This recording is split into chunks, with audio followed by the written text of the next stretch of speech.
Hi, this is Karen Keener of the Sovereign Mom, and I am here live again, teaching a little series about healing the isolation division from the COVIDiocy that just happened in the world.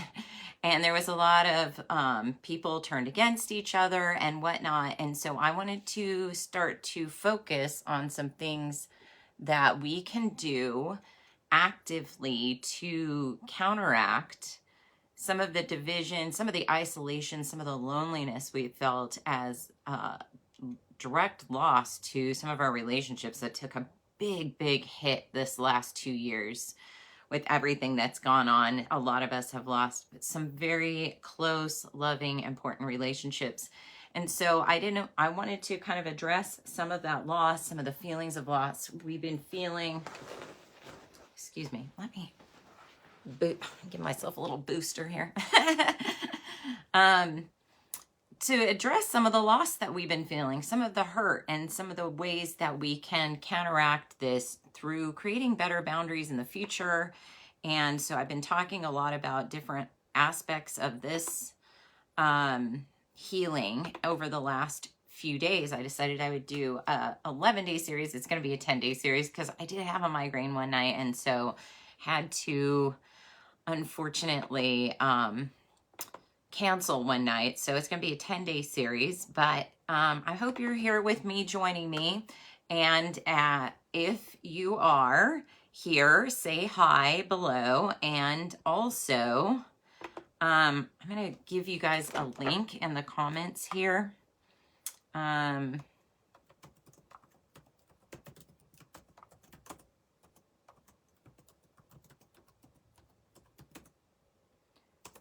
you can, I'm going to go ahead and put that link right there in the comments. And so you can jump in and sign up there for future updates of future teachings that I'm going to be doing so that you stay in touch and you know what's going on. And if there's anything else that I'm talking about that you're interested in learning, you will get a live notification sent, or a notification sent to your inbox letting you know when I'm going live and doing one of these free little teaching courses to help you learn to cope better with some of these different difficulties that have been happening, some of the division, some of the loss, and how to start to have 100%. That's what I want for all of you, and that's what I have intended for myself and have been creating for myself for several years now.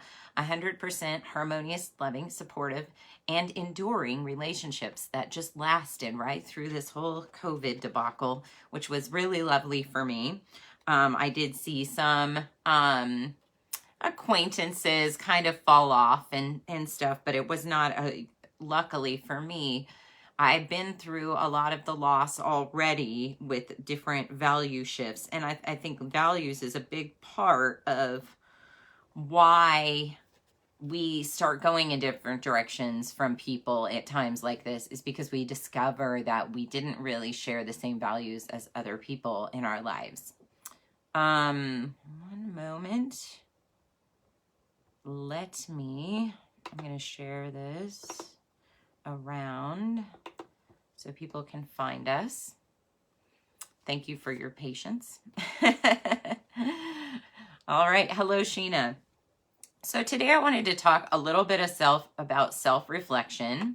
I did post something about it in my blog today, and about self-awareness and self-reflection. And I kind of want to talk about that today because sometimes there's people in our lives that do not share our values, and we think we're going to get around it somehow. And we think, oh, well, you know, this person doesn't exactly share my values, but we still love each other and we can still make it work. And sometimes you can, and sometimes there are people that, how do I say this nicely? I'm not even going to try to say it nicely. I'm just going to like come out with it. Some of us have been programmed from a very young age to be more codependent and to be more tolerant and to be more sensitive of the feelings of others, and to really try to do what we can to overlook things that are not as nice, not as friendly. And these are things that people do in their behaviors, and they think, oh, well, you're just tolerant, so you're just going to keep dealing with it. And in fact, not necessarily. I had one of these situations today, and thank you, Sheeta. One of these situations popped up today with a relationship I pretty much let go, but I was kind of just putting my feelers out there to see, like, here's my vision for what we could be. What do you feel about that? And the response I got back was not to what I was saying at all. It was kind of like talking around it. Like, eventually I want to get back to that same codependent relationship we had before. And person didn't say it in those exact words, but I definitely read it loud and clear as not a response to what I put out, which was, do you share this vision with me? Would you like this vision going forward? And it was more like, no, I want to go back to the way things were. I mean, it wasn't said in that many words, but it was like, well, I don't see a problem with anything. I just need to, get over some things, and then we'll go back to normal. And normal for me was not really cutting it. And things have happened in the meanwhile. And so this is why I'm going to share some of what I wrote today, just directly, if you'll not mind me doing that.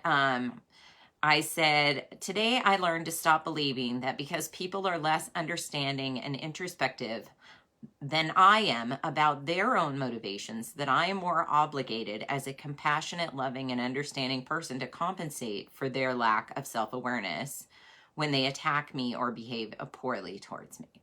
And I don't know how many of you have been in this situation where somebody you feel is just not behaving in a way that you think a healthy relationship should look, but you're thinking, okay, well, they're hurt, or they're going through this, or they're going through a loss, or they're going through, and you can make a lot of excuses for why other people do not step up and act like the grown-ups in a healthy relationship that work through things and sort things and come together that they should.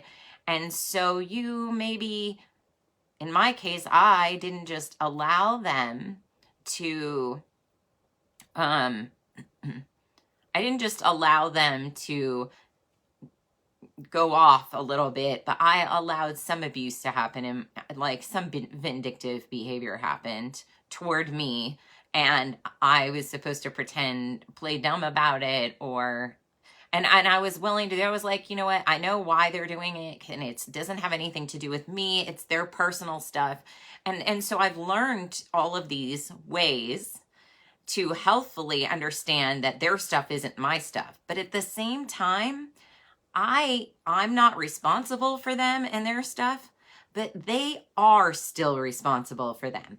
Like, it's one thing to say, that isn't about me, I'm not going to take that personally. But then it's another thing to say, that isn't about me, I'm not going to take that personally, but I'm going to be responsible, the responsible one, to compensate for their lack of responsibility in this. They're not owning up to feeling maybe responsible for the way they're behaving, which is less than a healthy, loving, supportive, harmonious relationship people would respond with one another. So I said, forgiving people in my heart because they don't know better. Like, Jesus said, forgive them, Father, for they know not what they do. Forgiving people in my heart because they don't know better is about finding a way to love people despite their ignorance. It's not about tolerating their poor behavior. In some cases, this works best in their absence. Yes, too much ego too. That's a big part of it. Yes. So forgiving people in my heart because they don't know better is about finding a way to love people despite their ignorance. It's not about tolerating their poor behavior. And in some cases, this works best in their absence. I just said that, but repeat that. That's an important thing, because this is what people that have learned maybe through childhood, maybe through narcissistic parents and different situations like this, that we understand that people are doing things. Look at the last 2 years. We understood that people were brainwashed and programmed and to respond a certain way, that the TV was telling them to treat us like horribly because we were threatening their life when we weren't. And to see someone else breathing the public air as like an infringement on their life, and to act in a way that was completely inappropriate towards defending their life when their life was not actually in danger, just because somebody's walking by them breathing, like that, and with or without a mask, it makes no difference, as most of the science will come to, not just now, but will continue to come out to support this stance. All the good science suggested that the mask made no difference, except for to possibly increase the chance of harm. So what we saw for the last 2 years was a bunch of people behaving badly, and they were behaving badly in response to brainwashing and a whole bunch of things that we understood, because we were looking at it going, wow, this is a lot of propaganda. I feel so bad for these people because they don't even know what they're doing, right? Forgive them, for they know not what they do. But some of them behaved in ways that were totally unacceptable behavior, vindictive behavior, hurtful behavior towards us because of that brainwashing. And if they don't come around to a point where they say, I know better, I will do better, they don't necessarily have to say, I'm sorry. My motto is don't be sorry, be better. But if they don't come to a point where they understand that they can't treat other people that way in a healthy, loving, supportive, enduring relationship, in a harmonious relationship, that you can't have a relationship with them going forward. And so we need to get some sort of acknowledgement or agreement from them that this is not the way that we are going to, exclude each other from family holidays, or say you can't come over, you can't visit, say you have to stand down at the driveway and you can't get out of your car and you just have to wave from there at your grandkids, or whatever the poop has been going on lately that you all know. Many of you are very well aware of it. So that's some of the stuff that's been going on lately. And it's hard because it really drove a lot of wedges in relationships where people are like, you're not going to invite your family over for a holiday because they didn't comply with this or that thing that turned out to not be the thing that saved the world after all. And when are you going to say something like, man, I won't get swept up in that stuff again. Learned my lesson. Something to say this was not how things should go. And in my situation, it wasn't COVID, but we'll continue on. The obligation that I have, that you have, that we all have, when we are more self-aware and understanding of the nature of the behavior of others, is to choose harmonious relationships with other self-aware, considerate human beings. Then I can model the superiority of these relationships so that others can see the example and strive to emulate it. So the sense that you have an obligation to understand that people are being brainwashed and forgive them and tolerate them, and to continue to extend the olive branch when they're slapping it out of your hand, no. Just know that that's not your obligation. Your obligation as an enlightened human being that understands the breadth of what a beautiful relationship could be, and understands that you can be tolerant of other people and feel like these harmonious kinships with people. The obligation you have is to go out and find these people that you can have these relationships with. Ooh, exactly. Can I find someone like that harmonious? Yes. Yes, you can, Crystal. So I wanted to get into this little trick that I have. It's in my book. This is my book, Autobiography of a Nobody, From Floundering to Freedom. Chapter 7, Courtship. It's a courtship chapter, but it has a hidden pictures exercise in it that I want to share with you guys. Let me see how long this goes. It's not too far. I'm going to read this to you, even if it takes a little more time, even if we go over a little bit. The manifestation of my husband is one of the examples which applies broadly to manifesting anything. There is a universal application for spiritual laws, which when put into motion will get you exactly what you intend. As I already stated, be careful what you wish for. You are always getting it. A profile like a thought or a repeated behavior is a sort of prayer. I was talking about dating profiles, but you can use this with friendships too. It is very important to be conscious of what you are writing, thinking, and doing. You are always manifesting, whether it's what you do want or what you fear or some muddy combination of both, because you haven't made up your mind. You are getting it. If you want something great, but you're struggling with a belief about what you deserve, you will manifest mud. You can always know at any given moment what you believe by looking at your circumstances. Are they clear or are they muddy? More importantly, do they reflect what you want? The word deserving is such a stumbling block. I could write a whole book on deservingness. I did a big thing on deservingness recently. You can go to my blog and look that up. It's critical to pay attention to what is showing up and what you can learn from it. I've heard it said that worrying is prayer in reverse. I eventually found myself in the position of being so happy with my life, I worried I subconsciously didn't want a partner. I was worried I was too happy and I didn't want to fuck it up. To come into harmony with my desires about partnership and my love for my life as it was, I called a prayer practitioner and minister of a New Thought church, Tinker Donnelly. At the time, I was nearing the end of a course toward being a chaplain through the church myself. Receiving a practitioner session from a seasoned minister or chaplain was part of my homework for my course studies. I was at a point where I no longer wanted to make love without being in love. That's very important.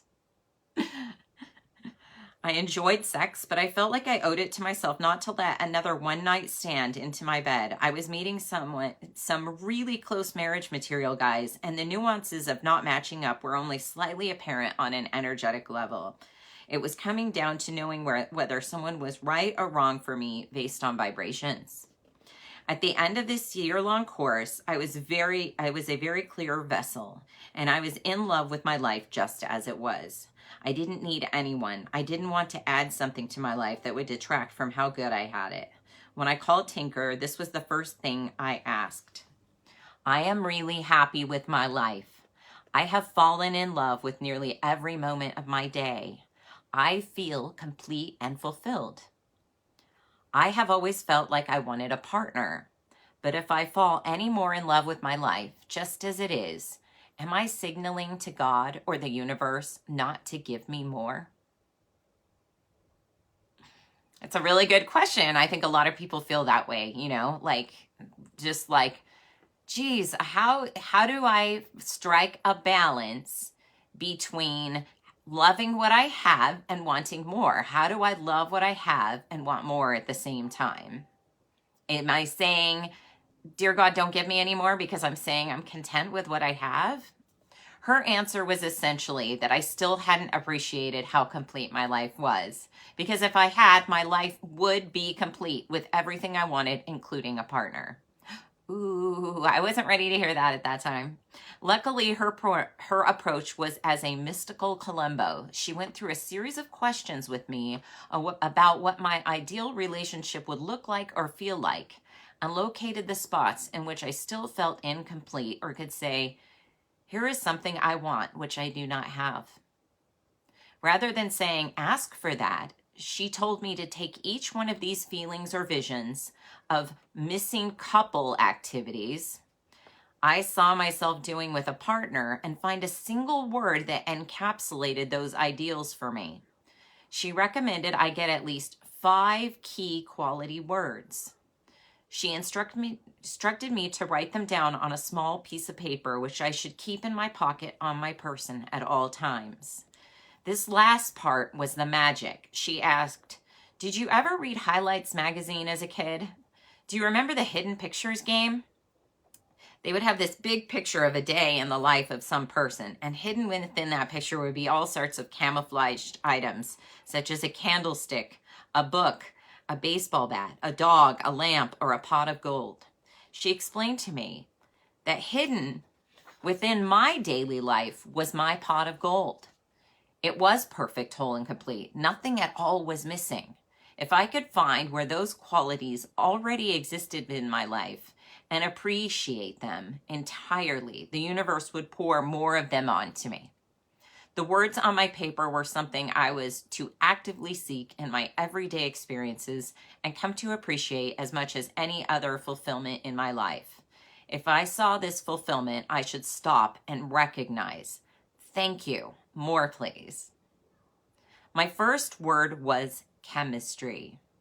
I imagined the flirtation and intrigue of staying up all night talking to someone and the excitement of getting to know someone romantically. How could I see romantic chemistry showing up in my everyday life without altering or changing anything?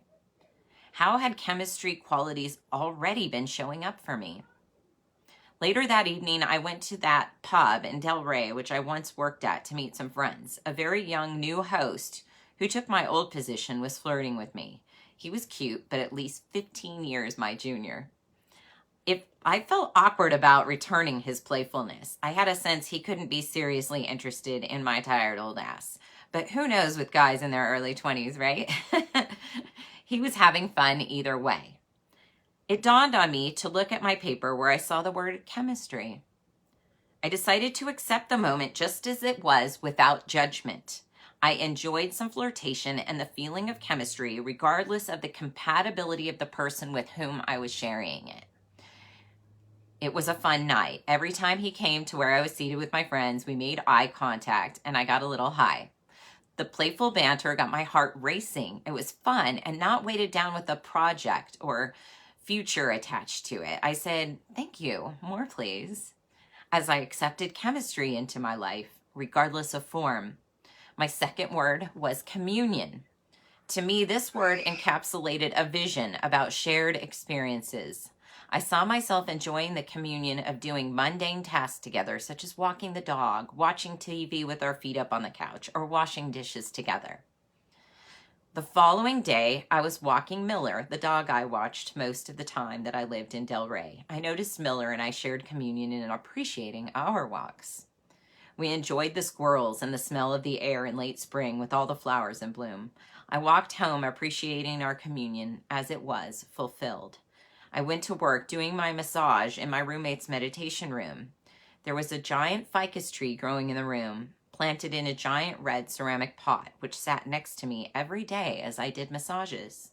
The leaves hung down, grazing my skin gently as I moved around the table every day doing my massage practice. Sitting under it while offering an acupressure release to a client, I started to notice how much the tree and I exchanged our breaths and fed each other. I noticed we had a nonverbal experience of each other every time I worked in that room. We had a communion of life to its core, and it was a beauty to behold this majestic tree weeping over me as I took my bow stance to pass my hands along a receptive body. The tree and I had a silent spiritual communion during those 90 minutes, which reached beyond the physical realm. I realized how much the tree added to the healing energy of the room and how much the tree received from it. I saw the communion I had with nature, which was magical and sacred every single day, which I hadn't been appreciating before. That's the great thing about appreciation. What you appreciate appreciates. The third word on my hidden picture search was sharing. Sharing was different than communion because it was about gift giving and receiving. It fell more into the category of selfless giving out of the joy of being able to give and openly receiving out of the joy of being able to receive. Hi, Tuesday. This was one of the most difficult words to find in my experience. It's not that I didn't love doing things for people, nor that people didn't love to share with me. It was because I discounted beautiful gifts because they were just from a friend or not the right guy. I recently heard this phenomenon of depreciation explained with great analogy. If you give kids a bunch of Christmas presents and they open all of them to complain about the one big gift they didn't get, you will not be as encouraged to continue to give them gifts. If you're like me, you might even feel like the little ungrateful kids should not get to play with the small gifts until they learn to have more appreciation for them. We often go through life like little kids, taking all of our small gifts for granted. Maybe we even discount and degrade the small gifts unappreciatively because they weren't the exact thing we still wanted. In my case, I did this with men and money and a lot of things. I could get in a snit if my dinner hadn't been just right. The more I did it, the more consistent my bad dining experiences became. It took me a long time to realize how I was depreciating my life, into a smaller and smaller experience. It was my friend Nate's birthday in late June of 2011 when he and I had been hanging out a lot. I sensed that Nate might potentially be interested romantically in me, and I didn't return his romantic sentiments. Several of Nate's other girlfriends also seemed to have friend-zoned him, but he never let that get in the way of appreciating his friendships. He was always living in appreciation of everyone around him. And I found out that he had no plans for his birthday that year because it was around the summer holidays. Most of our mutual friends headed to Dewey, Lewis, and Rehoboth beaches for the good part of the summer, and the rest worked in the restaurant industry, having shifts that evening. I wasn't going to blow Nate off on his birthday because he might get the wrong idea about me. Nate was an incredibly generous friend whom I loved, and I was very excited to have the opportunity to return the favor and spoil him for his special day. And that's what I did. He introduced me to so many wonderful people that he knew who worked at various bars, lounges, and restaurants around Old Town Alexandria that night. Nate was well loved, and I was too, by virtue of being with him on his birthday. The next day, I got a bunch of roses delivered directly to my door. It was probably the second time in my entire life someone had sent me flowers via delivery. To open your door to a service bringing roses is very exciting. I was dating sporadically at the time, and I wasn't sure which admirer might had sent them. When I read the note that they were from Nate, I could feel my anticipation and excitement was word number 4 on my list, plummet. Oh, bummer. It's just from Nate, I said to myself, unconsciously depreciating the experience of sharing the night before and the excitement of getting a huge bunch of roses delivered to my house. I caught myself, luckily, realizing right there how I dismissed being grateful and fulfilled dismissed being grateful and fulfilled about not just one, but 2 words on my list. I pushed pause on my shrinking enthusiasm and asked myself, what is it about this experience that I am declaring as not right and even making wrong in saying no thank you to roses rather than saying thank you, more please? To rectify this, I stopped. I took time to literally smell my roses, and I loved the experience. I recognized this moment as the exact sharing excitement I had been looking for in my life. I was going to keep my divine appointment rather than to choose disappointment. Can you see how that works spiritually? By choosing disappointment, I had been discounting my gifts like a spoiled child. God or the universe, whatever you label that mighty power that is not stingy like a parent might be. It sees what you want by your emotional reactions and blesses you with more or less based on your receptivity. The divine is always giving you a chance to make a divine appointment with him. The beloved. Behold, I stand at the door and knock, Jesus tells us. How many times have we opened the door to the form he takes and said, oh, bummer, it's just you, and immediately slammed the door in his face? Cherish these divine appointments. He is always knocking and bringing more forms to behold, embrace, and enjoy. It's up to us to conform to him and appreciate what we can from the constant gifts bestowed upon us. In all things give thanks, he said. In our search for him in quality over form, in those desires of the sire, the beloved has planted in us, choosing to appreciate him and allow him. He will fulfill us beyond measure. You can switch it to it if that is better for you. Once awakened to my bounty, I was open to receive loving romantic gestures of sharing unconditionally with my greatest lover, the beloved God. I said out loud with full authentic force, I love you. I love the roses. Thank you. More, please. What I came to learn through this experiment of about a week or so was that everything I needed in my life was already there. The things I didn't want were there of my choosing too. I noticed how I was appreciating the wrong things and depreciating what I really wanted, thereby sending the universe mixed messages. I was manifesting mud. I'd say I wanted something and then I'd crap on it when I got it. I'd also say I didn't want something but keep inviting it back in. For example, I would excitedly accept the slightest hint of affection from people who proved time and again that I was their last priority. I said yes so often to circumstances where there was no sharing, no communion, manufactured excitement or enthusiasm, only to be let down, and no mutual chemistry. I said yes in hopes of finding what was missing from my life out there. As I started recognizing the wealth of my resources from within, my experiences lined up with the teachings in the Bible on appreciation. To he who hath shall be given, and to he who hath not shall be taken even that which he hath. At any given point in your life or mine, when it feels like resources seem to be dwindling, when you feel like you are losing or you are a loser, when you can look at the time of your life and ask yourself, how can I make it great again? Chances are you are not taking proper inventory. You can't make your life better right now or in the future by trying to draw strength from the past. You can change your current beliefs about the past, about the stories of what happened to you.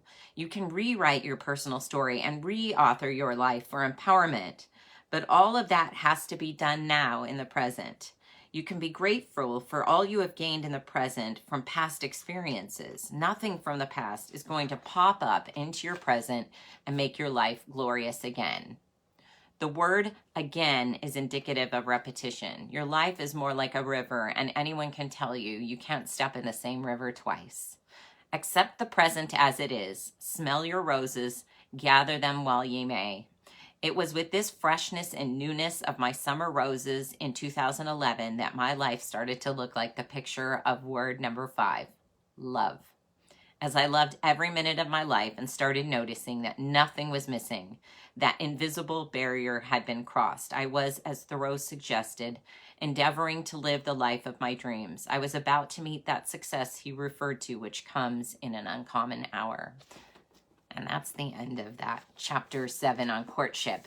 But I think you can do this with so many things in your life. You can do it with friendships. You can do it with a lot of things. If you start to look around and really feel the full bloom of appreciation for your life as it is, and to really embrace how beautiful it is. You aren't saying, I don't want more. You are saying, I want more. You're saying, thank you, more, please.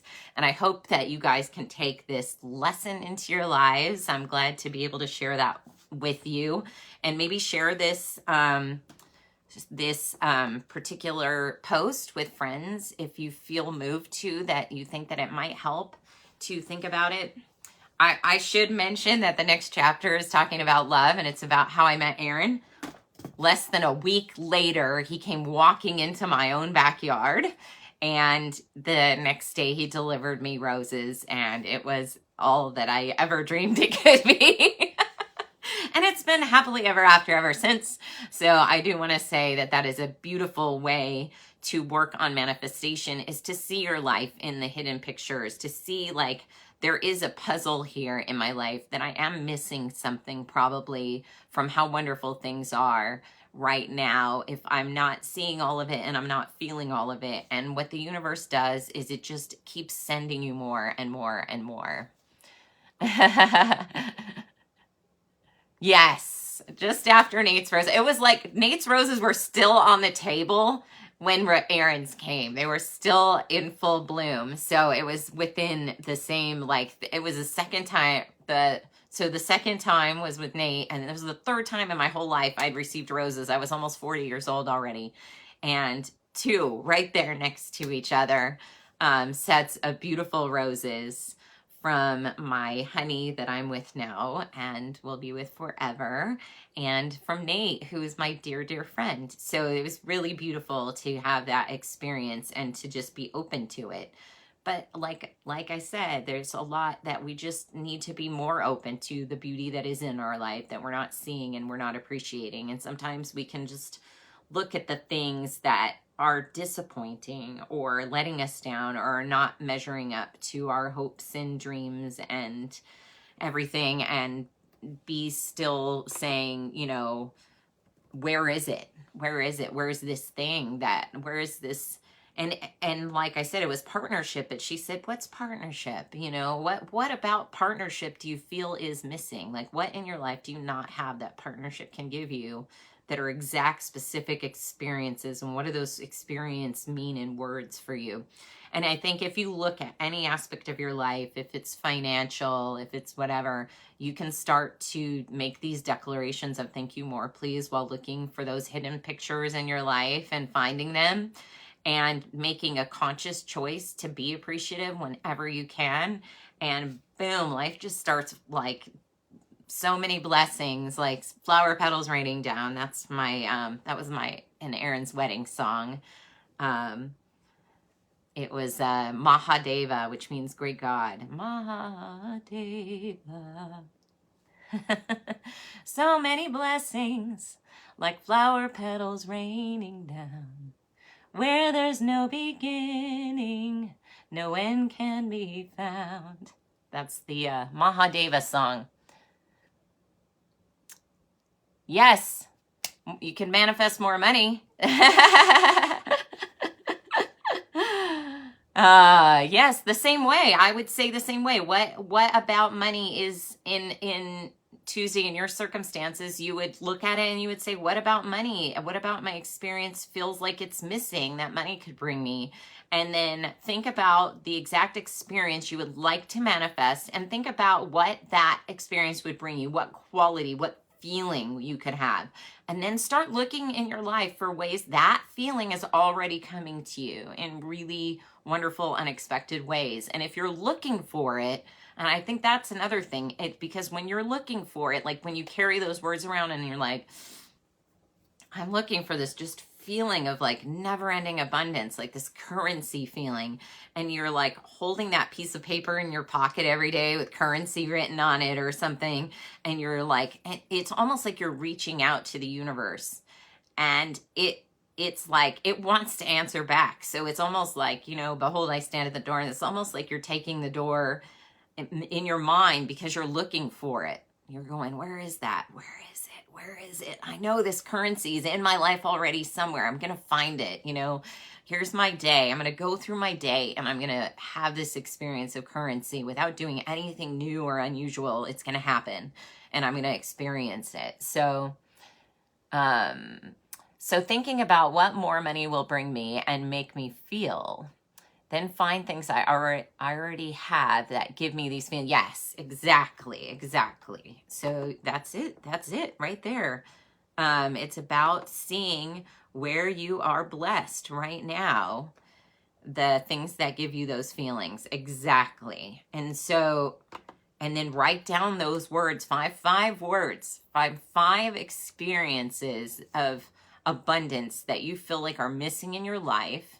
Look deep at those experiences and come up with a word that encapsulates the feeling you would have from those experiences happening to you, and look where, and then start looking, carry that paper around with you every day and look for where those experiences are already happening in your life. And you will manifest more love, more money, more joy, more beauty, more. Because the universe just is infinite. It's infinite. It's expansive. It's like, all we have to do is keep making our vessel bigger. And that's why I talk about boundaries, because boundaries to me are what you want. It's like this, it's kind of like the vessel, and what you're protecting is kind of like, you're just, how much more can I put in here? Because I'm going to put my boundaries around this idea of what I want and what I desire.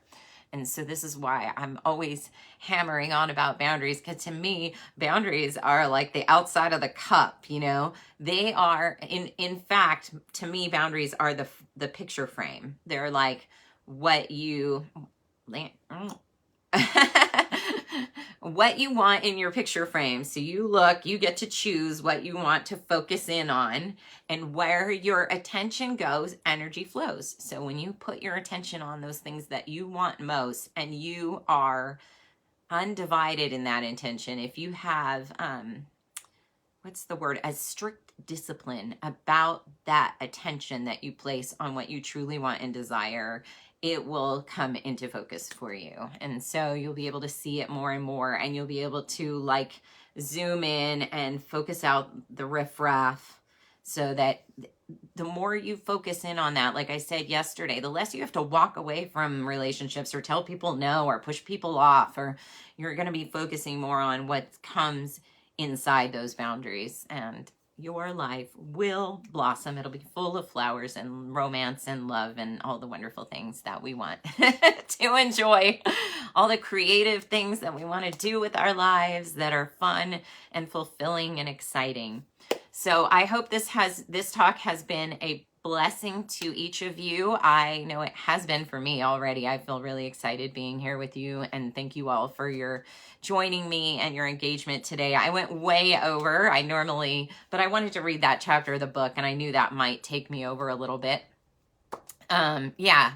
Don't walk away. Let them do the walking. State your vision. Live true to your values. Listen to your body, and let those people move away from you, so that you don't have to do that walking away stuff anymore, because that is just so exhausting. It's like, I gotta go stand over here now. I gotta go stand over. Where am I gonna stand? There's nowhere left for me, you know? Don't do that. Don't do that. There's better ways. There's easier ways. There's funner ways that are just exciting and fun. And playing a hidden picture game with your life just sounds so much more fun and exciting than like walking away from someone, saying no to people, you know? And so that's why I teach to say yes to boundaries, because it's about what you want on the inside. So I hope you all put great stuff in your boundaries. Oh my gosh, Pete, hi. You have to watch this again, because I just read that part of my book that I told you about that I wanted to read to you. So I just made it in the video, so you're going to have to watch the replay.